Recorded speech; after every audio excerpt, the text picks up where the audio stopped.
Semangat pagi teman-teman sekalian. Berjumpa kembali dengan Mang Didin Pawon Kefir. Dulu pada tanggal 17 Agustus 2020, Mamang pernah berjanji kepada teman-teman di grup komunitas Kefir Indonesia, yaitu Mamang akan membagikan tentang cara membuat susu kefir tradisional yang dikeringkan dengan proses dingin ya. Jadi banyak teman-teman para penggiat dan pengguna kefir komunitas Kefir Indonesia yang berangan-angan jika saja seandainya susu kefir yang tadinya asalnya cair dingin seperti ini bisa dikeringkan tetapi tidak menghilangkan enzim nutrisi dan probiotiknya agar menjadi kering bubuk sehingga bisa dibawa kemana-mana tanpa takut memfermentasi ulang, menimbulkan gas, dan tidak terdengar bunyi gemericik cair di jalan ketika misalkan dibawa antar kota, antar pulau, atau antar negara sekalipun ya. Karena memang pernah berjanji dulu setahun yang lalu ya. Jadi memang ucapkan terima kasih banyak kepada teman-teman sekalian yang sudah setia menunggu akan postingan Mamang tentang cara membuat kefir bubuk tradisional yang dikeringkan dengan metode dingin ya. Jadi untuk proses pengeringan secara umum itu biasanya kebanyakan dikeringkan dengan metode panas ya. Ada yang dengan spray dryer misalkan ya, dengan suhu sekitar 300 derajat Celcius. Pada suhu tersebut tentu saja probiotik kefir itu bisa saja musnah probiotiknya pada suhu setinggi itu ya. Bahkan bisa juga pada kandungan enzim dan nutrisinya. Akan tetapi kalau kandungan gizinya tentu masih ada. Nah, karena kita mengandalkan susu kefir itu ada pada kandungan probiotiknya yang memiliki banyak sekali manfaat untuk kesehatan, sehingga tentu perlu dipikirkan bagaimana cara menjaga agar probiotiknya tidak musnah pada saat proses pengeringan tersebut ya, sehingga kemudian nantinya dijadikan bubuk. Kalau dengan menggunakan teknologi yang super canggih, diantaranya bisa saja dengan menggunakan teknologi freeze drying atau freeze dryer ya. Akan tetapi untuk para penggiat dan pengguna kefir di komunitas Kefir Indonesia tentu akan banyak sekali yang merasa kesulitan, bahkan bisa saja hampir semuanya ya. Memang sendiri diantaranya dengan harganya yang cukup fantastis, mungkin puluhan juta, ratusan juta, bahkan bisa jadi lebih tergantung kapasitasnya.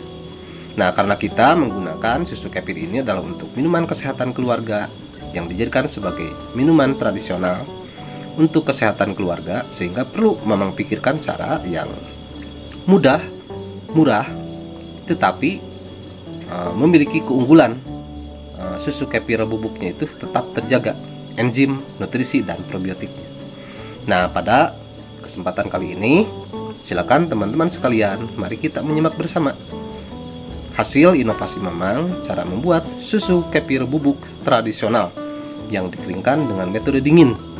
Nah, dengan cara ini banyak keunggulannya karena dengan menggunakan proses dingin sehingga enzim, nutrisi, dan probiotiknya semaksimal mungkin dipertahankan, terjaga.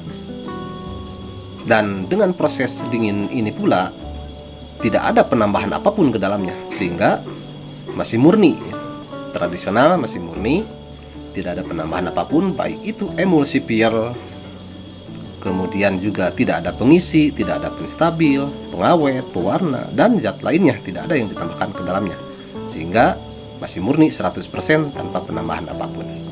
Nah, beginilah contoh sekilas saja bagaimana cara membuatnya susu kefir bubuk tradisional tersebut.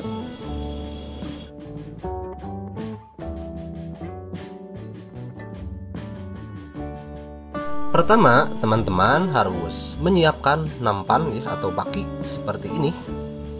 Tidak perlu wajib sama, yang penting prinsipnya sama, yaitu nampan untuk menuangkan susu kefir agar terhampar sangat tipis ya, dan nampannya itu harus yang tahan pada suhu dingin dan juga pada suhu panas. Dan nampan ini tidak luntur warnanya ya. Nah, ini contohnya nampan yang menggunakan. Ini tertera di belakangnya tahan pada suhu minus 30 derajat Celcius sampai 140 derajat Celcius ya. Jadi ini sangat aman ya tentunya. Dan dengan nampan ini tidak akan lengket, nanti tidak akan sulit. Tetapi kalau pakai nampan yang stainless, nanti akan nempel, sulit untuk mengeroknya ya. Nah, ini contoh susu kefir dituangkan pada nampan dan disimpan di showcase. Teman-teman tuangkan saja susu kefir Optima hasil penyetandaran, yaitu yang whey-nya sudah dikeluarkan separohnya ya. Teman-teman, cara membuat kefir Optima hasil penyetandaran itu bisa dibuka di postingan Mamang di YouTube yang paling pertama dibuat, yaitu cara membuat susu kefir berbagai macam jenis varian. Di situ ada kefir Optima penyetandaran ya. Nah, itu disimpan di showcase. Teman-teman pasti tahu ya showcase. Putar suhunya pada yang paling dingin, putar aja ke pol sebelah kanan ya. Nah, dengan dihamparkan tipis, sangat tipis seperti itu. Nah, ini ada kefir kolostrum, kalau yang tadi itu kefir susu kambing ya, dan kefir susu sapi kalau yang putih. Diisi saja sekitar 100 sampai 150 ml. Nah, setelah 3 sampai 7 hari biasanya akan mengering. Nah, ini contohnya yang sudah kering ya. Kemudian dikerik, nah dikerok, dikumpulkan, dan setelah dikumpulkan, setelah kering ya seperti itu, kita bisa memblendernya. Baik, sekarang akan Mamang praktekkan saja bagaimana contoh memblendernya ya. Nah, ini blender yang digunakan memiliki kecepatan 28.000 rpm, jadi sangat cepat sehingga akan cepat bubuknya. Tapi jangan sampai panas.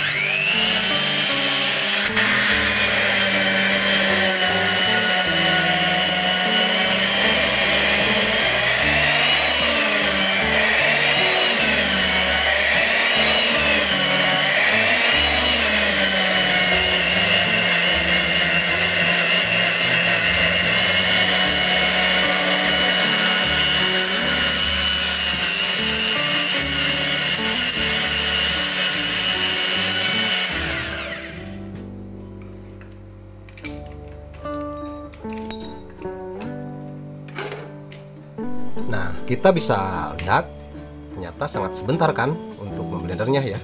Nah, ini bubuknya juga tidak sangat halus ya. Jadi tidak larut dalam air dan dalam waktu cepat jika diseduh air.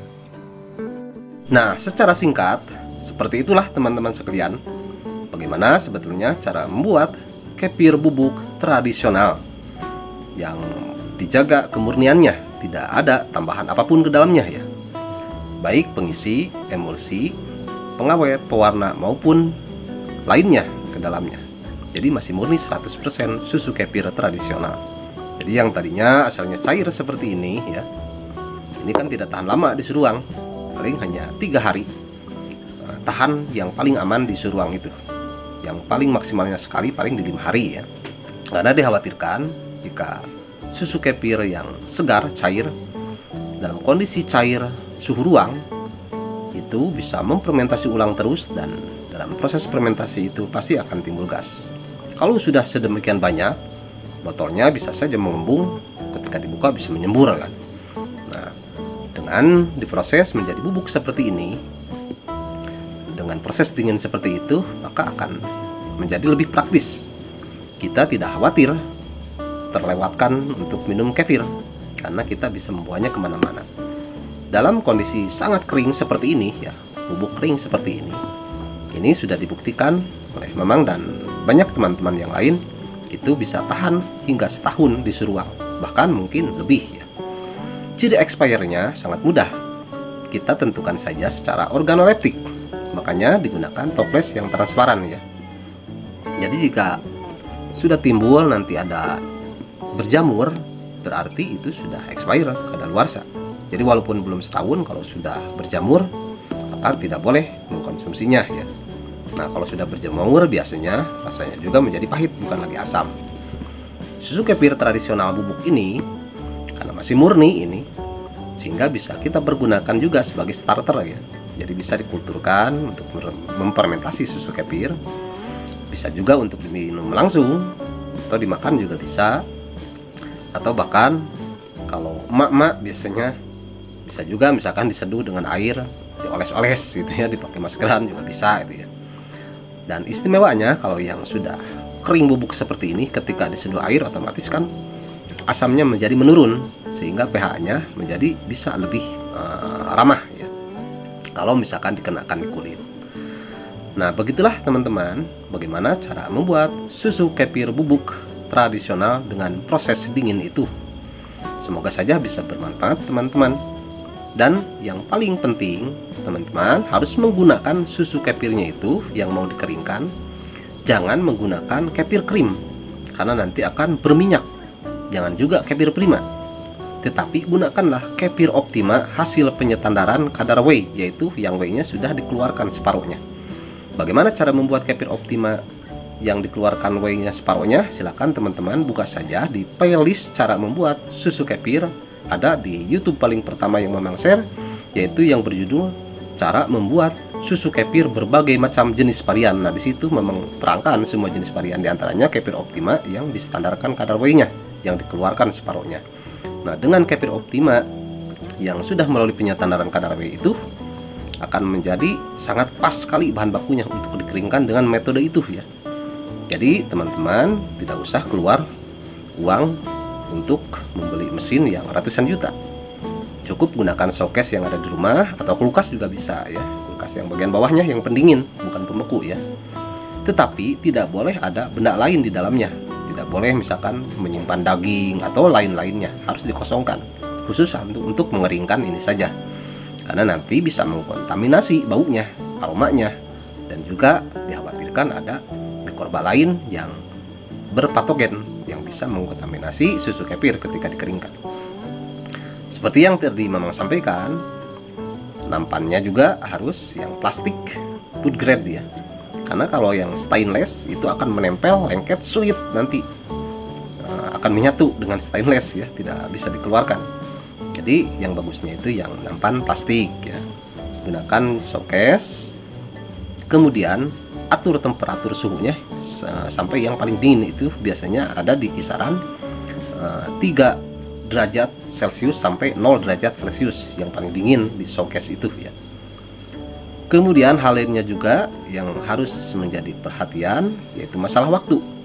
Kalau sangat tipis sekali, misalkan 100 ml yang dituangkan dalam satu nampan itu biasanya kering dalam waktu sekitar 3 hari ya.